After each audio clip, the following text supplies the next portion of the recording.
Hello welcomes to Aamis farm. Social സയൻസിലെ second ചാപ്റ്ററായ from trade to പവറിൻ്റെ ഫസ്റ്റ് പാർട്ട് നമ്മൾ ഓൾറെഡി അപ്ലോഡ് ചെയ്തിട്ടുണ്ട്.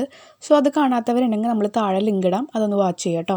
അതിൽ നമ്മൾ ലെറ്റസ്റ്റ് ആസസിലെ 3 ക്വസ്റ്റ്യൻസും കവർ ചെയ്തിട്ടുണ്ടായിരുന്നു. ഇനി ബാക്കിയുള്ള ക്വസ്റ്റ്യൻസും അതുപോലെ ബാക്കിയുള്ള കംപ്ലീറ്റ് ചാപ്റ്ററാണ് നമ്മൾ ഈ വീഡിയോയിൽ അപ്ലോഡ് ചെയ്യാൻ പോകുന്നത്. നിങ്ങൾക്ക് ക്ലാസ് കേട്ടതിന് ശേഷം എന്തെങ്കിലും ഡൗട്ട്സ് വരികയാണെങ്കിൽ താഴെ കമൻറ്റ് സെക്ഷനിൽ കമൻറ്റ് ചെയ്യുക കേട്ടോ. അതുപോലെ നമ്മുടെ ചാനൽ ഇതുവരെയും സബ്സ്ക്രൈബ് ചെയ്തിട്ടുണ്ടെങ്കിൽ സബ്സ്ക്രൈബ് ചെയ്തിടാം കേട്ടോ. സോഷ്യൽ സയൻസിൽ ഒരുപാട് പോർഷൻസ് തരുന്ന കാരണം നമുക്ക് എല്ലാം ഓർത്ത് വയ്ക്കാൻ കഴിയില്ല. സോ നമ്മളിതിൽ കോണ്ടെക്സ്റ്റ് ക്ലൂസ് എന്ന് പറഞ്ഞ ഒരു ടോപ്പിക്ക്, എങ്ങനെയാണ് കോണ്ടെക്സ്റ്റ് ക്ലൂസ് യൂസ് ചെയ്യുക, അതിൻ്റെ ട്രിക്സ് കാര്യങ്ങളൊക്കെ നമ്മൾ ഈ വീഡിയോയിൽ ഡിസ്കസ് ചെയ്യുന്നുണ്ട്. സോ സ്കിപ്പ് ചെയ്യാതെ കാണാം കേട്ടോ. ബ്ലൂ ബോക്സ് നിന്ന് സ്റ്റാർട്ട് ചെയ്യാം. The war between the English and the French happened mainly in the Carnatic region, which include the major region of the present Tamil Nadu. ഫ്രഞ്ചുകാരും ഇംഗ്ലീഷുകാരും തമ്മിലുള്ള യുദ്ധം ഏറ്റവും കൂടുതൽ ഉണ്ടായിരുന്നത് കർണാട്ടിക് റീജിയനിൽ വെച്ചിട്ടാണ് എന്ന് പറഞ്ഞാൽ ഇപ്പോഴത്തെ തമിഴ്നാട്ടിലെ കുറച്ച് അധികം ഭാഗം. This battle were known as Carnatic war. Carnatic റീജിയനിൽ ഈ യുദ്ധം ഉണ്ടായ കാരണമാണ് ഇതിനെ കർണാട്ടിക് വാർ എന്ന് പറഞ്ഞിരിക്കുന്നത്. ഇനി നമുക്ക് നെക്സ്റ്റ് ബ്ലൂ ബോക്സ് നോക്കാം. The Plassey and the Buxar. The British could succeed the Battle of Plassey through the Secret Alliance. Secret Alliance എന്ന് പറയുമ്പോൾ രഹസ്യധാരണ, in which Robert Clive, the commander-in-chief of the British Army, fought with Mir Jafar, the commander-in-chief of സിറാജ്-ഉദ്-ദൗള.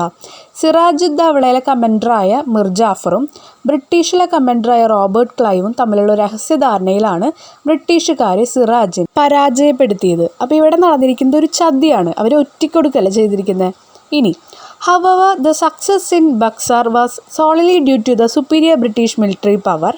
They defeated the combined force of Shah Alam, the Mughal emperor, Shuja-ud-Dawla, the Nawab of Oudh, and Mir Qasim, the former Nawab of Bengal.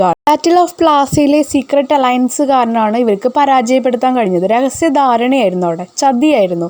എന്നാൽ ബക്സാറിലെ സൈനികരുടെ ശക്തി മൂലമാണ് ഇവർ defeat ചെയ്തത്. നമ്മൾ കണ്ടു ഇവിടെ ഷുജാ-ഉദ്-ദൗള, അതുപോലെ Shah alarm, Mir Qasem ഇവരൊക്കെ പരാജയപ്പെടുത്തിയത് എങ്ങനെയാണ്? ബ്രിട്ടീഷുകാരുടെ സൈനിക ശക്തിയാണ്, മിലിറ്ററി പവറാണ്. The company gains power. East Indian company അധികാരത്തിലേക്ക്. After gaining the monopoly of trade. Monopoly of trade എന്ന് പറയുമ്പോൾ കച്ചവട ആധിപത്യം. The English East India company focused on the acquisition of power in India. Acquisition എന്ന് പറയുമ്പോൾ കൈവശപ്പെടുത്തുക എന്നാണ് അർത്ഥം. അപ്പോൾ ആദ്യം അവർ ട്രേഡിൻ്റെ കച്ചവടത്തിൻ്റെ ആധിപത്യം കിട്ടിയതിന് ശേഷം ഇനി ഇന്ത്യയിലെ പവർ, അവിടുത്തെ അധികാരം കിട്ടാൻ വേണ്ടിയിട്ടാണ് അവർ ശ്രമിച്ചിരുന്നത്. ഈ rule in India had it's inception in Bengal. Inception എന്ന് പറഞ്ഞാൽ ആരംഭം. അപ്പോൾ ഈ കമ്പനിയുടെ റൂൾ, ഈസ്റ്റ് ഇന്ത്യൻ കമ്പനിയുടെ റൂള്, അധികാരം സ്റ്റാർട്ട് ചെയ്തത് ആദ്യം എവിടെയായിരുന്നു? ബംഗാളിലായിരുന്നു. Agriculture prosperity and the convenient trade facility prompted the company to capture power in Bengal. Agriculture prosperity എന്ന് പറഞ്ഞാൽ സമൃദ്ധി, അതുപോലെ കൺവീനിയൻറ്റ് ട്രേഡ് ഫെസിലിറ്റീസ് എന്ന് പറയുമ്പോൾ അവിടുത്തെ സൗകര്യം, പ്രോംപ്റ്റഡ് എന്ന് പറഞ്ഞാൽ പ്രചോദിപ്പിച്ചു. എന്തിനെ? ബംഗാൾ എന്ന് പറഞ്ഞ സ്ഥലം കീഴടക്കാനായിട്ട്. The British defeated Siraj ud Daulah, the nawab of Bengal, in the battle of Plassey in 1757. ബ്രിട്ടീഷുകാരെ ഡിഫീറ്റ് ചെയ്തു, പരാജയപ്പെടുത്തി. ആരെ? സിറാജ്-ഉദ്-ദൗളയെ. 757. അപ്പോഴായിരുന്നു ബാറ്റിൽ ഓഫ് പ്ലാസി നടന്നത്.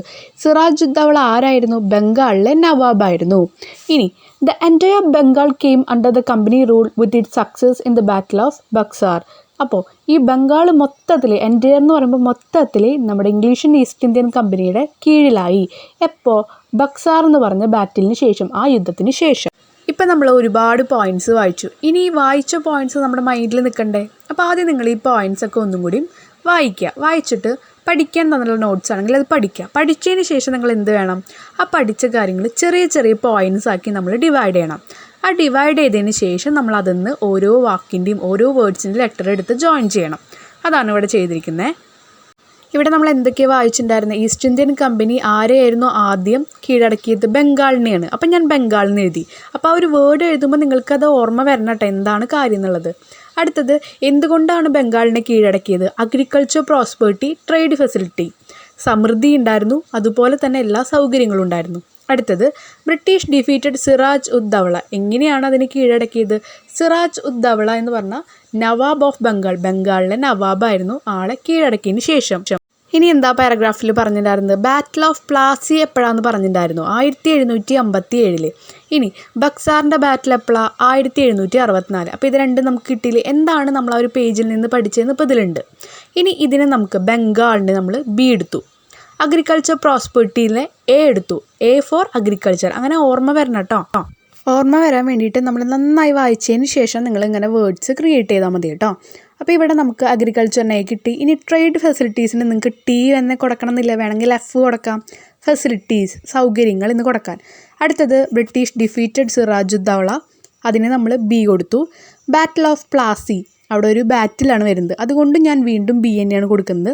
അടുത്തത് ബാറ്റിൽ ഓഫ് ബക്സാർ, അതും ഒരു ബാറ്റിലാണ് വരുന്നത്, അപ്പോൾ നമ്മൾ വീണ്ടും ബി കൊടുത്തു. 3 ബി ഉള്ള കാരണം ഞാൻ ലാസ്റ്റ് B3 എന്ന് ഇട്ട് വെച്ചു. എനിക്കിവിടെ കിട്ടിയിരിക്കുന്ന വേർഡ് ബാറ്റ് B3 ആണ്. ഇതുപോലെ നിങ്ങൾക്ക് വേറെ ഏതെങ്കിലും വേർഡ്സ് ആവും കിട്ടുക, നിങ്ങൾക്ക് എങ്ങനെയാണോ സ്യൂട്ടബിൾ ആവുന്നത് അതുപോലെ നിങ്ങൾ എഴുതി വെച്ചാൽ മതി. ഇത് നമുക്ക് എന്തായാലും ഇതൊരു മെമ്മറി ട്രിക്കാണ്, എന്തായാലും നമുക്ക് ഓർമ്മയിൽ നിൽക്കും. ഈ ആ ഒരു പേജ്, ഏത് പേജാണോ നമ്മൾ വായിക്കുന്നത് ആ പേജിൻ്റെ സൈഡിലായിട്ടോ അല്ലെങ്കിൽ ടീച്ചർ എടുക്കുന്ന ഏതെങ്കിലും നോട്ട്സിൻ്റെ സൈഡ് പോർഷനിലായിട്ടോ ഇത് എഴുതി വെച്ചാൽ മതി. നമുക്ക് എന്തായാലും ഇത് ക്ലിയർ ആവും, എന്തായാലും നിങ്ങൾക്ക് ഇത് ഓർമ്മ വരുന്നത് 100% ഉറപ്പാണ്. നെക്സ്റ്റ് ഇവിടെ തന്നിരിക്കുന്ന ഒരു ക്വസ്റ്റ്യൻ ആണ്. What were the factors that motivated the English East Indian company to gain power in Bengal? ബംഗാളിലെ അധികാരം കിട്ടാൻ വേണ്ടി എന്തൊക്കെ കാര്യങ്ങളാണ് അവരെ മോട്ടിവേറ്റ് ചെയ്ത് പ്രചോദിപ്പിച്ചത്, എന്തൊക്കെ കാര്യങ്ങളാണ്? അതിൻ്റെ ആൻസർ ഞാൻ ലാസ്റ്റ് കൊടുക്കുന്നുണ്ട്. അതിന് താഴെയായിട്ട് നമുക്ക് തന്നിരിക്കുന്ന മാപ്പ് ബ്രിട്ടീഷുകാരെ ബക്സാർ എന്ന യുദ്ധത്തിന് ശേഷം എത്ര ഭാഗങ്ങൾ കീഴടക്കി എന്നാണ് കേട്ടോ. ഇനി അടുത്ത ടോപ്പിക്ക് ദ റീൻ എക്സ്പാൻഷൻ, ആദ്യം വ്യാപിക്കുന്നു. Mysore was another region that was subjugated by the British. Mysore was a powerful kingdom in south India. It became the dominant power in the region during the reign of Hyder Ali and Tipu Sultan. Their domination extended even to the areas like Malabar. They interrupted the trade of the British in Malabar region. ബ്രിട്ടീഷിൻ്റെ കീഴിലുള്ള മറ്റൊരു പ്രദേശമായിരുന്നു മൈസൂർ. ദക്ഷിണേന്ത്യയിലെ പ്രധാനമായിട്ടുള്ള ഒരു നാട്ടുരാജ്യമായിരുന്നു മൈസൂർ എന്ന് പറയുന്നത്. ഹൈദർ അലി അതുപോലെ ടിപ്പു സുൽത്താൻ്റെ നേതൃത്വത്തിലായിരുന്നു മൈസൂർ പ്രബല ശക്തിയായത്, കൂടുതൽ പവർഫുള്ളായത്. മൈസൂരിൻ്റെ ആധിപത്യം മലബാറിലേക്ക് വ്യാപിച്ചിരുന്നു. ഇത് ബ്രിട്ടീഷുകാരുടെ മലബാറിലെ കച്ചവടത്തിന് തടസ്സമായി. ഇൻറ്ററപ്റ്റഡ് എന്ന് പറഞ്ഞാൽ തടസ്സമായി. ഫ്രഞ്ചുകാരുമായി ടിപ്പു സുൽത്താനുണ്ടായ സൗഹൃദവും മൈസൂർ കീഴടക്കാൻ ബ്രിട്ടീഷുകാരെ പ്രേരിപ്പിച്ചു. അദ്ദേഹത്തിൻ്റെ ഈ സൗഹൃദത്തിനെ കുറിച്ചിട്ടാണ് അടുത്ത ലൈനിൽ പറയുന്നത് കേട്ടോ. The friendly relation that Tipu Sultan maintain with the French also added fuel to the animosity of the British. This made them conquer Mysore. അവരുടെ സൗഹൃദം കണ്ടിട്ട് മൈസൂരിനെ കീഴടക്കാനുള്ള കൂടുതൽ പ്രചോദനം ബ്രിട്ടീഷുകാർക്ക് ഉണ്ടായി. Tipu fought bravely with the British and died fighting in the 4th Anglo Mysore war. ധീരമായിട്ട് പോരാടിയ ഒരാളായിരുന്നു ടിപ്പു സുൽത്താൻ. അദ്ദേഹത്തെ 4ാമത്തെ മൈസൂർ യുദ്ധത്തിലെ ആംഗ്ലോ മൈസൂർ വാറിൽ കീഴടക്കി. With the success of the British in Mysore war, Malabar and Coorg came under the British reign. ഇതിനുശേഷം മലബാർ, കൂർഗ് എന്നീ പ്രദേശങ്ങളൊക്കെ ബ്രിട്ടീഷിൻ്റെ ആധിപത്യത്തിലായി. ടിപ്പു സുൽത്താനെ കീഴടക്കിയതിന് ശേഷം ബ്രിട്ടീഷുകാരുടെ കീഴിൽ ഏതൊക്കെ കൺട്രീസ് വന്നു എന്നാണ് നമുക്ക് ഈ മാപ്പിൽ കാണാൻ പറ്റുന്നത് കേട്ടോ. ആ റെഡ് കളറിലുള്ളതെല്ലാം അവരുടെ കീഴിൽ വന്ന പ്രദേശങ്ങളായിരുന്നു. Subsequently the company conquered the Marathas who were a threat to the cotton trade to the British. Soon after the conquered the princely state of Sindh, Punjab and Awadh. Maratha പ്രദേശമായിരുന്ന ബ്രിട്ടീഷുകാരുടെ അടുത്ത ലക്ഷ്യം. മറാത്തികൾ ബ്രിട്ടീഷുകാരുടെ പരുത്തി കച്ചവടത്തിന് തടസ്സങ്ങൾ സൃഷ്ടിച്ചു. ഇത് മറാത്ത പ്രദേശം കീഴടക്കാൻ ബ്രിട്ടീഷുകാരെ പ്രേരിപ്പിച്ചു. താമസിക്കാതെ സിന്ധ്, പഞ്ചാബ്, അവധ് എന്നീ നാട്ടുരാജ്യങ്ങളും അവരെ കീഴടക്കി. We have seen that the British conquered the powerful princely state using military force. Such state come under the British rule. Certain other princely states were affiliated through treaties and legislation. The subsidiary alliance introduced by Lord Wellesley and the doctrine of lapse executed by Lord Dalhousie had important roles in the acquisition of the princely state. ഇതിൽ പറയുന്നത് എന്താ? സൈനിക ശക്തി ഉപയോഗിച്ച് പ്രബലമായ നാട്ടുരാജ്യങ്ങളെ ബ്രിട്ടീഷുകാർ കീഴടക്കിയത് എങ്ങനെയാണെന്ന് നമ്മൾ കണ്ടു. കീഴടക്കിയ പ്രദേശങ്ങൾ ബ്രിട്ടീഷ് ഭരണത്തിന് കീഴിലായി. മറ്റ് ചില നാട്ടുരാജ്യങ്ങളെ ഉടമ്പടികൾ വഴിയും നിയമനിർമ്മാണം വഴിയുമാണ് അവർ വരുതിയിലാക്കിയത്. വെല്ലസ്ലി പ്രഭു നടപ്പിലാക്കിയ സൈനിക സഹായ വ്യവസ്ഥ സബ്സിഡറി അലയൻസ് എന്ന് പറയുന്നത്. ഇനി ഡൽഹൌസി പ്രഭു കൊണ്ടുവന്ന ദത്തവകാശ നിരോധന നിയമം, അതിനെയാണ് നമ്മൾ ഡോക്ടറൈൻ ഓഫ് ലാപ്സ് എന്ന് പറയുന്നത്. എന്നിവ നാട്ടുരാജ്യങ്ങളെ വരുതിയിലാക്കുന്നതിന് പ്രധാന പങ്ക് വഹിച്ചു. അപ്പോൾ ഈ 2 ലോസ് വന്നതോട് കൂടിയിട്ട് ഒരുപാട് രാജ്യങ്ങളെ ഇവരുടെ കീഴിലാക്കാൻ പറ്റും. സബ്സിഡറി അലയൻസ് വഴി ഏതൊക്കെ രാജ്യങ്ങളാണ് ഇവരുടെ കീഴിൽ വന്നതെന്നാണ് ബോക്സിൽ കാണിക്കുന്നത് കേട്ടോ. സൈനിക സഹായം വഴി വന്ന രാജ്യങ്ങൾ ഹൈദരാബാദ്, തഞ്ചാവൂർ, ഇൻഡോർ. ഇനി നമുക്ക് തന്നിരിക്കുന്ന ആ ഒരു മാപ്പാണ് ബ്രിട്ടീഷുകാരെ ഈ ഒരു 2 ലോസ് നിയമങ്ങൾ വഴി ഇവരുടെ കീഴിൽ വന്ന പ്രദേശങ്ങൾ ഏതൊക്കെയാണെന്ന് കൊടുത്തിരിക്കുന്നത്. ഇത്രയും പ്രദേശങ്ങളിൽ അവരുടെ കീഴിലായി, ബ്രിട്ടീഷുകാരുടെ കീഴിലായി. ഈ പോർഷനിൽ നിന്ന് നമുക്ക് ക്വസ്റ്റ്യൻ ആൻസേഴ്സ് അവസാനം വരുന്നുണ്ട്. അപ്പോൾ അവിടെ നമ്മൾ കോണ്ടെക്സ്റ്റ് ക്ലൂസ് പഠിക്കാൻ എളുപ്പത്തിനുള്ള വാക്കുകൾ അവിടെ ക്രിയേറ്റ് ചെയ്തിട്ടുണ്ട് കേട്ടോ. അതുകൊണ്ട് ഈ പോർഷൻസിൽ ഇപ്പം നമ്മൾ ക്രിയേറ്റ് ചെയ്യണില്ല. ഇനി ഈ പോർഷൻസിലെ കുറച്ച് മീനിങ്സ്, കുറച്ച് വേർഡ്സ് നിങ്ങൾക്ക് പുതിയതായിരിക്കും. അതിൻ്റെ മീനിങ്സ് ഞാൻ പറഞ്ഞുതരാം. കോൺകേർഡ് എന്ന് പറഞ്ഞാൽ പിടിച്ചടക്കി, ക്രിയേറ്റ് എന്ന് പറഞ്ഞാൽ തടസ്സം, പ്രിൻസിലി സ്റ്റേറ്റ് എന്ന് പറയുമ്പോൾ നാട്ടുരാജ്യം, ലെജിസ്ലേഷൻ എന്ന് പറഞ്ഞാൽ നിയമനിർമ്മാണം. ഇനി സബ്സിഡറി അലയൻസ് വരുന്നുണ്ട്, അത് സൈനിക സഹായ വ്യവസ്ഥ. അടുത്തത് ഡോക്ട്രൈൻ ഓഫ് ലാപ്സ് എന്ന് പറഞ്ഞാൽ ദത്തവകാശ നിരോധന നിയമം, കുട്ടികളെ ദത്തെടുക്കാൻ പറ്റാത്തൊരു നിയമം. Those who signed the subsidiary alliance were assured protection by the company against innovation and internal revolt. Subsidiary alliance എന്ന് പറഞ്ഞ കാര്യത്തിൽ ഈ ഓരോ രാജ്യങ്ങളും സൈൻ ചെയ്യുമ്പോൾ ഈ ബ്രിട്ടീഷുകാർ പറഞ്ഞു, നിങ്ങളുടെ അവിടെയുള്ള കടന്നുകയറ്റങ്ങൾ അതുപോലെ ചെറിയ ചെറിയ യുദ്ധങ്ങളിലൊക്കെ നമ്മുടെ സൈനിക സഹായം നിങ്ങൾക്ക് തരാമെന്ന് പറഞ്ഞു. അങ്ങനെയാണ് അവിടുത്തെ നാട്ടുരാജ്യങ്ങളിലെ ഓരോ രാജാക്കന്മാരും സൈൻ ചെയ്ത് കൊടുത്തത്. However, the actual administrative power of the state were with the representative of the company. അവിടുത്തെ യഥാർത്ഥ ഭരണം ആരുടെ കയ്യിലാവും? ഇംഗ്ലീഷ് ഈസ്റ്റ് ഇന്ത്യൻ കമ്പനിയുടെ കയ്യിലാവും, ബ്രിട്ടീഷിൻ്റെ കീഴിലായിരിക്കും. Lord Dalhousie introduced the policy of doctrine of lapse. Doctrine of lapse എന്ന് പറയുമ്പോൾ ദത്താവകാശ നിയമം. As per the policy, when the ruler of a princely state died without a male heir, the British could annex the state with British India. അവിടുത്തെ ഏതെങ്കിലും ഒരു രാജാവിനെ, ഏതെങ്കിലും ഒരു നാട്ടുരാജാവിലെ രാജാവിനെ ആൺകുട്ടികളില്ലെങ്കിൽ എന്ത് ചെയ്യും? അവിടുത്തെ ആ സ്ഥലങ്ങൾ ഇവർക്ക് പിടിച്ചടക്കാം. ചില നാട്ടുരാജ്യങ്ങളിൽ പെൺകുട്ടികളാണ് ഉണ്ടാവാറ്. അപ്പോൾ അങ്ങനെയുള്ള അവസ്ഥകളിൽ ആൺകുട്ടികളെ ദത്തെടുത്തതിന് ശേഷം അവരെ രാജാവാക്കി മാറ്റാൻ സാധിക്കുമായിരുന്നു. പക്ഷേ ഈ ബ്രിട്ടീഷ് നിയമം വന്നതോടുകൂടി അവിടെ പെൺകുട്ടികളാണ്, ആൺകുട്ടികളില്ലെങ്കിൽ ദത്തെടുക്കാൻ പറ്റില്ല. ആ ഒരു സ്ഥലം ഈ ബ്രിട്ടീഷിൻ്റെ കീഴിലായിരിക്കും. എപ്പോൾ? രാജാക്കന്മാർ മരിച്ചതിന് ശേഷം. ഇതുപോലെ ഒരുപാട് നിയമങ്ങൾ അവർ കൊണ്ടുവന്നിട്ടുണ്ട് ഇതുപോലെയുള്ള നാട്ടുരാജ്യങ്ങളെ കീഴടക്കാൻ വേണ്ടിയിട്ട്. അത് ഡിസ്കസ് ചെയ്ത് നിങ്ങളോട് ഒരു നോട്ട് ക്രിയേറ്റ് ചെയ്യാൻ പറഞ്ഞിട്ടുണ്ട്. ഇനി almost all of India came under the British rule by 1857 and a unified administrative was implemented in British India. 1857 കൂടിയിട്ട് ഇതുപോലെ ഒരുപാട് രാജ്യങ്ങൾ ഇവരുടെ കീഴിൽ വന്നിട്ടുണ്ട്. താഴെ തന്നിരിക്കുന്ന ഈ ബോക്സ് വളരെ ഇമ്പോർട്ടൻ്റ് ആണ്. ഏതൊക്കെ യുദ്ധങ്ങൾ വഴിയാണ് ഓരോ രാജ്യങ്ങളെയും ബ്രിട്ടീഷുകാർ കീഴടക്കിയത്, അതുപോലെ ലെജിസ്ലേഷൻ, ഏതൊക്കെ നിയമങ്ങൾ വഴിയാണ് ഓരോ രാജ്യങ്ങളെയും ബ്രിട്ടീഷുകാർ കീഴടക്കിയെന്നാണ് ചോദിച്ചിരിക്കുന്നത് കേട്ടോ. War, the battle of Plassey and Buxar ബംഗാളിലായിരുന്നു. ആംഗ്ലോ മൈസൂർ വാർ, മലബാർ കൂർഗും അവർ കീഴടക്കി. മറാത്ത വാർ, മറാത്ത കീഴടക്കി. ഇനി ലെജിസ്ലേഷൻ, നിയമം വഴി. സബ്സിഡറി അലയൻസ് വഴി, സൈനിക വ്യവസ്ഥ വഴി. Hyderabad, Thanjavur, Indore etcetera. The doctrine of lapse, ദത്താവകാശ നിയമം വഴി. ഝാൻസി, സതാര, നാഗ്പൂർ. ഇനി നമ്മൾ പഠിച്ച പോർഷൻസ് എന്നുള്ള ക്വസ്റ്റ്യങ്ങളാണ്. What are the factors that motivated the English East India company to gain power on Bengal? ബംഗാളിലെ ആധിപത്യം കൊണ്ടുവരാൻ, അധികാരം കൊണ്ടുവരാൻ എന്തായിരുന്നു കാരണം? Agriculture prosperity and the convenient trade facility prompted the company to capture power in Bengal.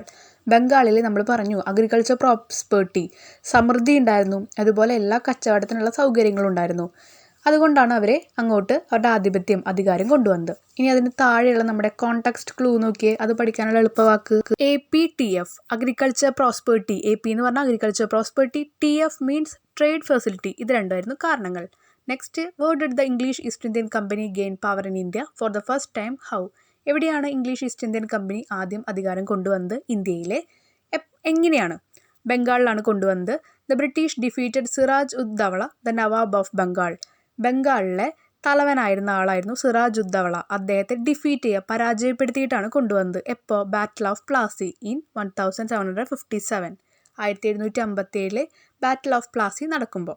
Battle of Plassey നടക്കുമ്പോൾ മുഴുവൻ ബംഗാളും ബ്രിട്ടീഷുകാർക്ക് കിട്ടിയിരുന്നില്ല. പിന്നെ the entire Bengal came under the company rule when it success in the battle of Buxar in 1764, 1764 Buxar എന്ന് പറഞ്ഞ വാർ അല്ലെങ്കിൽ ബാറ്റിൽ, യുദ്ധം നടക്കുമ്പോഴാണ് എല്ലാ ബംഗാളിലെ മുഴുവൻ സ്ഥലങ്ങളും ഇവർക്ക് കീഴിലായത്.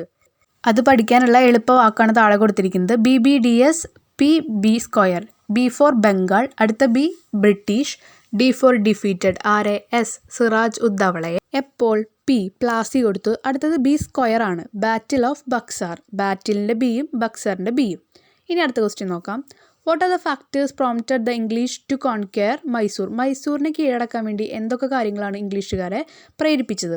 The domination interrupted the trade of British. Domination എന്ന് പറഞ്ഞാൽ അവരുടെ ശക്തി. അപ്പോൾ മൈസൂർക്കാരുടെ പ്രബലമായ ശക്തി ബ്രിട്ടീഷുകാരെ കച്ചവടത്തിൽ നിന്നും ഇൻട്രപ്റ്റ് ചെയ്തു, തടസ്സപ്പെടുത്തി. Point, friendly relation of Tipu Sultan with France also increase British ആനിമോസിറ്റി.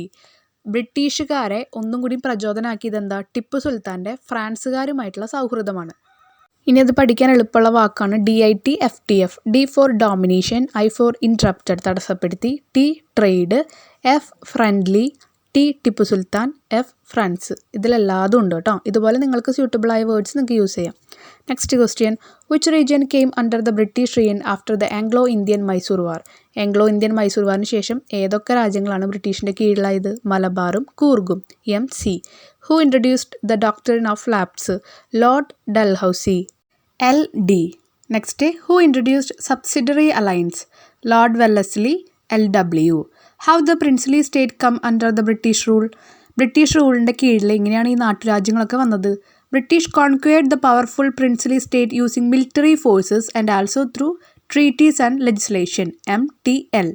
Military force വഴി, അതുപോലെ ട്രീറ്റീസ് ആൻഡ് ലെജിസ്ലേഷൻ, സൈനികർ വഴിയും അതുപോലെ നിയമങ്ങൾ വഴിയാണ് ഇത്രയും രാജ്യങ്ങളെ അവരുടെ കീഴിൽ കൊണ്ടുവന്നത്. The princely states entered into the subsidiary alliance. സൈനിക സഹായ സേവന വഴി ഏതൊക്കെ രാജ്യങ്ങളാണ് ഇവരുടെ കീഴിലായത്? Hyderabad, Thanjavur, indoor.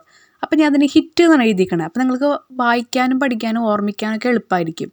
HIT. Which are the princely state entered into doctrine of lapse? Jhansi, Satara and Nagpur. ഇനി അടുത്ത് നമ്മൾ ലെറ്റേഴ്സ് ആസസിലെ 3 ക്വസ്റ്റ്യൻസ് ഓൾറെഡി കഴിഞ്ഞ വീഡിയോയിൽ കംപ്ലീറ്റ് ചെയ്തിട്ടുണ്ട്. ഇത് ബാക്കിയുള്ള ക്വസ്റ്റ്യൻസ് ആണ് ഈ വീഡിയോയിൽ കവർ ചെയ്യാൻ പോകുന്നത്.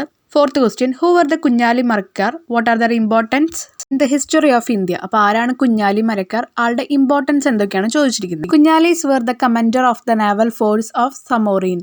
സാമൂദ്രികളുടെ നാവികസേനയുടെ തലവനായിരുന്നു കുഞ്ഞാലി.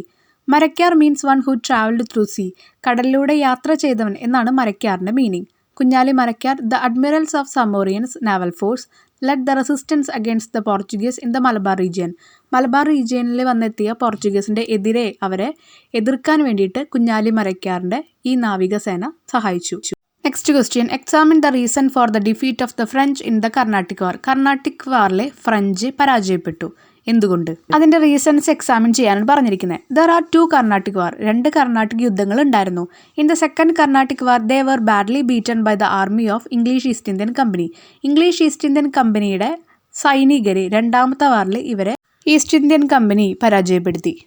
ഇനി അതിൻ്റെ റീസൺസ് ആണ് കൊടുത്തിരിക്കുന്നത്, പരാജയപ്പെടാനുള്ള reasons. The English had a powerful naval force but the French navy was weak. ഇംഗ്ലീഷുകാർക്ക് നാവികസേന ഭയങ്കര പവർഫുൾ ആയിരുന്നു, ശക്തമായിരുന്നു. പക്ഷേ ഫ്രഞ്ചുകാർക്ക് വീക്കായിരുന്നു. അടുത്തത്, the English army was led by energetic commanders like Lord Clive. English ആർമിയിലെ തലവന്മാരായിട്ട്, ഈ നാവികസേനയുടെ തലവന്മാരായിട്ട് ഒരുപാട് എനർജിയുള്ള ആൾക്കാരായിരുന്നു. പക്ഷേ ഫ്രഞ്ചുകാരിൽ അങ്ങനെയല്ലായിരുന്നു. ഇപ്പം നമ്മൾ കവർ ചെയ്ത ഈ ഓരോ പോർഷൻസിലും ക്വസ്റ്റ്യൻ ആൻസറിലും നിങ്ങൾക്ക് കോണ്ടെക്സ്റ്റ് ക്ലൂസ്, നമ്മൾ ഓരോ വേർഡ്സ് ക്രിയേറ്റ് ചെയ്തില്ലേ, അതുപോലെ പഠിക്കാൻ എളുപ്പത്തിൽ ഉണ്ടാക്കി വയ്ക്കുക കേട്ടോ. ഇനി അടുത്ത ക്വസ്റ്റ്യൻ, ഇപ്പോൾ തന്നിരിക്കുന്ന ഈ ബാറ്റിൽസും കാര്യങ്ങളൊക്കെ നിങ്ങളോട് ഓർഡറിലാക്കാനാണ് പറഞ്ഞിരിക്കുന്നത്. അപ്പോൾ അതിൻ്റെ ഇയറുകൾ നിങ്ങൾ ആദ്യം കണ്ടുപിടിച്ചതിന് ശേഷം അതിൻ്റെ ഓർഡർ കറക്റ്റാക്കി എഴുതി വയ്ക്കുക കേട്ടോ. ഇതാണ് അതിൻ്റെ ആൻസേഴ്സ് ആയിട്ട് വരുന്നത്. ഇനി എയും ബിയും തമ്മിലുള്ള റിലേഷൻഷിപ്പ് എഴുതാനാണ് പറഞ്ഞിരിക്കുന്നത്. ഗോവ കീഴടക്കിയത് പോർച്ചുഗീസ് ആയിരുന്നു. ഇനി ഫ്രഞ്ചുകാർ പോണ്ടിച്ചേരിയിലെ സബ്സിഡറി അലയൻസ് കൊണ്ടുവന്നത് Lord വെല്ലസി. The doctrine of lapse Lord Dalhousie. അപ്പോൾ ഇതോട് കൂടിയിട്ട് നമ്മുടെ എല്ലാ പോർഷൻസും സെക്കൻഡ് ചാപ്റ്ററിൽ കംപ്ലീറ്റ് ആവുകയാണ്. നിങ്ങൾക്ക് എന്തെങ്കിലും ഡൗട്ട്സ് ഉണ്ടെങ്കിൽ താഴെ കമൻറ്റ് സെക്ഷനിൽ കമൻറ്റ് ചെയ്യാം കേട്ടോ. നമ്മുടെ ചാനൽ ഇതുവരെയും സബ്സ്ക്രൈബ് ചെയ്തിട്ടില്ലെങ്കിൽ സബ്സ്ക്രൈബ് ചെയ്തു തരാം കേട്ടോ. Thank you.